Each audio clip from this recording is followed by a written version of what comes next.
அஸ்ஸலாமு அலைக்கும் friends, welcomes to Nurul's mini kitchen. நான் உங்கள் நூருல்.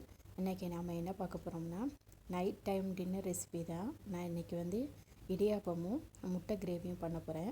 அதுவும் உடச்சி ஊற்றிய முட்டை கிரேவி மாதிரி பண்ண போகிறேன்.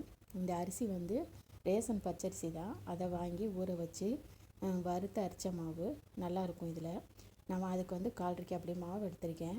நம்ம தண்ணி வச்சோம்னா தண்ணி நல்லா கலகலன்னு கொதிச்சிருக்கணும். அப்போ தான் மாவு கிண்டணும். அப்போ தான் நல்லா மாவு வெந்து உங்களுக்கு இடியாப்பம் நல்லா சாஃப்டாக வரும்.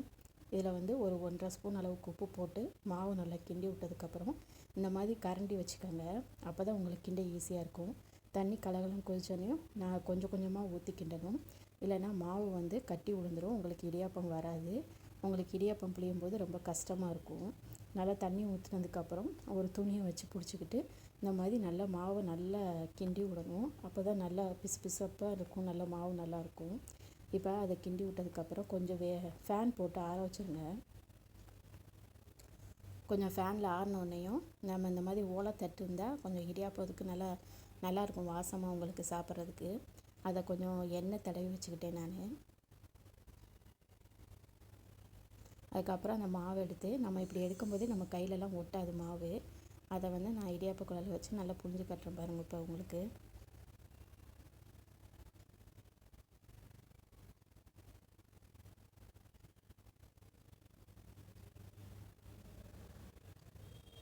நல்லா சாஃப்டாக வரும். புளியறதுக்கு உங்களுக்கு கஷ்டமே இருக்காது.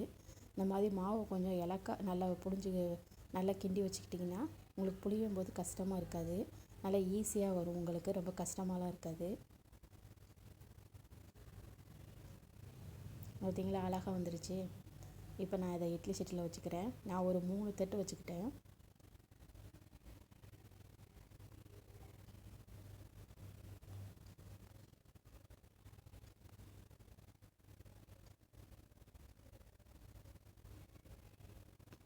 நான் இந்த மாதிரி கீழே ஒன்றோட ஒன்று ஒட்டக்கூடாது.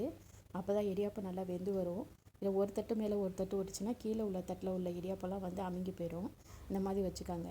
ஒரு 3 நிமிஷம் போதும், நல்லா வெந்துடும். தொட்டு பார்த்துக்கோங்க வெந்துருச்சான்னு. வெந்தோடனே நான் இப்போ ஒரு தட்டில் வந்து உங்களுக்கு கொட்டி கட்டுற பாருங்க. அது நல்லா அந்த தட்டில் ஒட்டாது, ஓலத்தட்டில் ஒட்டாமல் அழகாக வந்துடும் உங்களுக்கு இடியாப்பம். இல்லைனா உங்களுக்கு கஷ்டம் வந்தால் கொஞ்சம் ஆற வச்சு கூட நீங்கள் போடுங்க. நான் இதை இட்லி சட்டிலேருந்து எடுத்து அப்படியே நான் அதை கவுத்தி காமிச்சிருக்கேன். இதுக்கு நான் பக்கத்துலேயே வந்து உடச்சி ஊற்றிய முட்டை குழம்பு மாதிரி நான் செய்ய போகிறேன்.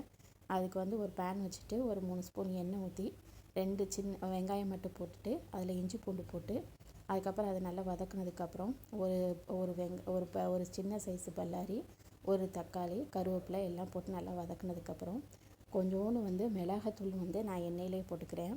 அப்போ தான் வந்து அந்த குழம்பு வந்து நல்லா கலர் கொடுக்கும், உங்களுக்கு நல்லாயிருக்கும், ஆனம் பார்க்கவும் நல்லாயிருக்கும். நான் அதை மட்டும் போட்டு நல்லா வதக்கிக்கிறேன். வதக்குனதுக்கப்புறம் நாங்கள் மசாலா பொடி வந்து வீட்டில் அரைச்சி வச்ச மசாலா பொடி தான் யூஸ் பண்ணுறேன். கடையில் வாங்கின எந்த மசாலா பொடியும் யூஸ் பண்ணல. இது வந்து குழம்பு மசாலா பொடி. இது வந்து ஒரு குழிக்கரண்டி, அதில் வந்து 1½ கரண்டி அளவு நான் போட்டுக்கிறேன். போட்டுட்டு இதில் வந்து ஒரு ஸ்பூன் அளவுக்கு வந்து கல் உப்பு தான். நான் இது வந்து குட்டி ஸ்பூன் தான் சொல்கிறேன். அந்த உப்பு அளவுக்கு, அந்த ஸ்பூன் அளவுக்கு வந்து உப்பு போட்டுக்கிறேன். உப்பு போட்டு கொஞ்சமாக தண்ணி ஊற்றிக்கோங்க. தண்ணி ஊற்றி அந்த மசாலாலாம் கொஞ்சம் வாடா போகிற அளவு நல்லா கொதித்து வரட்டும்.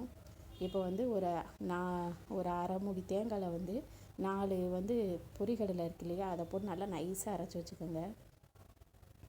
நல்லா கொதித்து வந்தோடனையும் நம்ம அரைச்சி வச்சுருக்க தேங்காவை ஊற்றிக்கணும். அது நல்லா கொதித்து வந்த உடனேயுமே நம்ம நல்லா கொதித்து வந்திருக்கணும். இப்போ பார்த்திங்களா, நல்லா கொதித்து வந்துடுச்சு. இப்போ வந்து நான் முட்டையை வந்து உடச்சி ஊற்றிக்கிறேன். நல்லா சிம்மில் அடுப்பில் போட்டுடணும். ஃபுல்லாக வச்சுட்டு நம்ம உடச்சி ஊற்றக்கூடாது. முட்டை வந்து ஒரு மாதிரி பிரிஞ்சு போயிடும். நம்ம சிம்மில் வச்சு ஊற்றினா தான் நம்ம கரெக்டாக இருக்கும். இப்போ ஊற்றுனதுக்கப்புறம் நல்லா சிம்மில் போட்டு தட்டை போட்டு மூடிட்டிங்கன்னா சூப்பராக உங்களுக்கு ரெடி ஆயிடும். இந்த பாருங்கள், இடியாப்பமும் சூப்பராக ரெடி ஆயிடுச்சு. இப்போ வந்து பார்த்திங்களா, முட்டை வந்து உடையாமல் உங்களுக்கு சூப்பராக வந்துடும் தனித்தனியாக. ஓகே ஃப்ரெண்ட்ஸ், இந்த வீடியோ பிடிச்சிருந்தா லைக்